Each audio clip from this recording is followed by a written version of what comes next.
আচ্ছা, Figma Bangla basic tutorial sir part 11-এ আপনাদেরকে সবাইকে স্বাগতম। যদি আপনি 10 পর্যন্ত দেখে থাকেন তাহলে nice to see you again, আর যদি না দেখেন তাহলে ওই পার্টগুলো দেখে আসেন।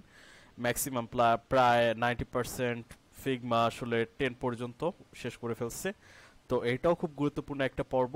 চলেন আমরা এটাতে আসলে কি দেখি বা কি নিয়ে আলোচনা করি, দেখতে থাকি। সো আজকে আমরা দেখব how to share out design with someone and get feedbacks. তো আমরা তো ডিজাইন করলাম, তাই তো? এটা হইতে পারে ক্লায়েন্টের জন্য অথবা হইতে পারে আমাদের নিজেদের জন্য, এটা কোনো সমস্যা না। কিন্তু এটা আমরা আসলে কিভাবে শেয়ার করব আরেকজনের সাথে? তো যদি ন্যাভ বারের দিকে খেয়াল করি তাহলে দেখবো এখানে শেয়ার একটা অপশন আছে। দেন শেয়ারে যদি যাই, এখানে আমরা ইমেইল অ্যাড্রেস দিয়ে জাস্ট শেয়ার করতে পারবো, অ্যান্ড এখান থেকে আমরা ডিফাইন করে দিতে পারবো সে শুধু দেখতে পারবে নাকি এডিটও করতে পারবে। যদি অন্য কোনো ডিজাইনারের সাথে শেয়ার করতে চাই তাহলে তারা অবশ্যই এডিটের পারমিট দিব। আর তাছাড়া ক্যান ভিউ, যেন আপনার ডিজাইন এলিমেন্টগুলা চেঞ্জ না হয়ে যায়।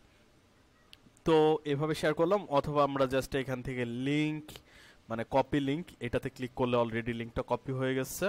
দেন এখান থেকে আমরা শেয়ার করতে পারবো। ইনকগনিটো আসার পর যদি পেস্ট অ্যান্ড গো দিই তাহলে দেখেন এটা আমার লগড আউট অবস্থায়। অন্য জন আসলে কিভাবে দেখবে সেই ভিউটা আমরা এখানে দেখতে পারবো। লোড নিচ্ছে, একটু জাস্ট ওয়েট করতে হবে। হোপফুলি অল্প একটু সময়ের মধ্যে এটা চলে আসার কথা। যদি না আসে তাহলে বুঝতে হবে আমার নেট স্পিড খুবই স্লো। অ্যান্ড এই এটা লোড হইতে হইতে চলে না, আপনাদের সাথে কিছু কথা বলি। যে আপনারা যদি আমার চ্যানেলটাতে আসেন তাহলে দেখবেন এখানে মোটামুটি 50টার মতো কন্টেন্ট অলরেডি আপ করা হয়েছে, অ্যান্ড ফিগমার মোটামুটি 12-13টার মতো কন্টেন্ট আরও অ্যাড হবে। সো আপনারা হোম পেজে আসার পর বিষয়টা এরকম দেখতে পারবেন। অ্যান্ড তো কাজ এখানে দেখতেই পাইতেছেন যে আমি আসলে মোট পয়েন্ট কি রাখছি, ডিজাইনের প্রসেস দেখাইতেছি, ইন্সপাইরেশন দিচ্ছে আপনাদেরকে, অ্যান্ড ডিজাইনিং টুল সম্পর্কে আলোচনা করতেছি। লাইক দ্যাট ফিগমা আমি এক্সডির কিছু ভিডিও করছি, যদিও সেগুলো কোয়ালিটিফুল না। দেন ফটোশপের ভালো টাইপের ভিডিও করা হয়েছে বেসিক টু অ্যাডভান্সের জন্য, ওইটা প্লাস ধর ইন্সপাইরেশনের জন্য আমি 99 ডিজাইনের কিছু প্রসেস দেখাই, অ্যান্ড আদার্স। যদি ভিডিওতে আসি সবগুলো ভিডিও আপনারা দেখতে পারবেন, এখানে আপ করা হয়েছে। অ্যান্ড যদি প্লেলিস্টে যান তাহলে এখান থেকে সুন্দর মতো ভাগগুলো দেখতে পারবেন, কয়েকটা প্লেলিস্ট ক্রিয়েট করা হয়েছে।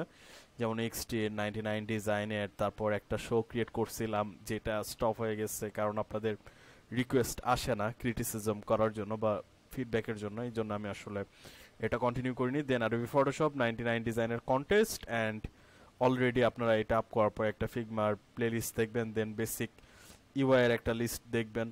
সো আপনারা ভিজিট করতে পারেন অ্যান্ড সোর্সগুলা এনজয় করতে পারেন, সমস্যা নাই। অ্যান্ড চলেন দেখি লোড হয়েছে কিনা। এখানে ফাইল নট ফাউন্ড দেখাইতেছে।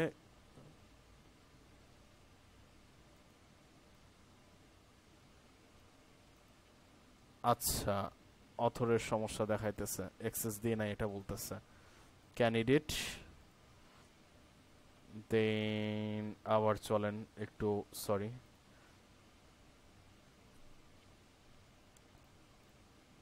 দেন আবার এখান থেকে রিলোড দিয়ে দেখি যে এবার কিছু বলে নাকি। লগড ইন করতে বলতেছে।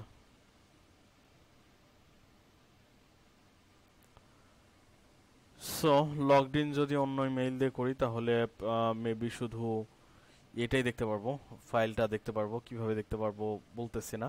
অ্যান্ড স্পেশালি আপনারা এখানে দেখতে পারেন, এই যে মেইল দিয়ে আসলে অ্যাড করে নিতে পারেন, কোনো সমস্যা নাই। অ্যান্ড এখান থেকে কপি করলে পেস্ট করলে দেখা যায়, কিন্তু ঝামেলা করতেছে ইনকগনিটোতে। অ্যান্ড এখান থেকে যদি কোথাও সাইন ইন করি হোপফুলি আমরা ওটা দেখতে পারবো। আর এটা হওয়ার কথা না, কারণ আপনারা যখন লগ ইন করা অবস্থায় আপনাদের জিমেইল দিয়ে জাস্ট এখানে ক্লিক করবেন, হোপফুলি ফাইলটা দেখতে পারবেন। জাস্ট ইনকগনিটো, এই জন্য আসলে এই ফাইলটা আসলে অ্যাক্সেস করতে পারতেছি না। তাও পারার কথা যদি আসলে আমি এখন এখান থেকে সাইন ইন করি।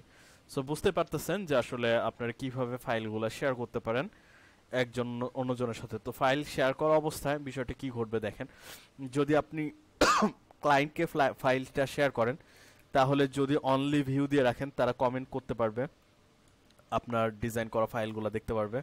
কমেন্ট কিভাবে করবে, এখান থেকে জাস্ট ধরেন এই কমেন্ট যে ফিচার্সটা বা টুলসটা আছে, জাস্ট এটা আই ডোন্ট লাইক ইট অথবা চেঞ্জ দ্য ইমেজ এই টাইপের আসলে কমেন্ট করতে পারবে। অ্যান্ড এখানে কমেন্টের দেখাবে যে কে কমেন্ট করতেছে না করতেছে, দেন আপনি কমেন্টটা করা অবস্থায় এখান থেকে আসলে এটা রিজলভও করে দিতে পারবেন অ্যান্ড অথবা রিপ্লেও দিয়ে দিতে পারবেন। সো ফাইল আসলে মানে ক্লায়েন্ট আসলে আইটারেক্ট এইভাবেই করবে আপনার সাথে ফিগমা ফাইলে। সো হোপফুলি বুঝতেই পারছেন যে আসলে কিভাবে এক কিভাবে আপনারা আপনাদের ফাইল আসলে শেয়ার করতে পারেন ক্লায়েন্টস অর সামওয়ান এলস, অন্যজনের সাথে বা অথবা অন্য কোনো ডিজাইনারের সাথে। আপাতত এইটুকু ছিল। নেক্সট পার্টে চলে আসেন, সেখানে আসলে বোঝাবো ডেভেলপাররা কিভাবে ফিগমা ফাইল অ্যাক্সেস করতে পারে। ঠিক আছে, সো আপাতত এটুকুই, বাই।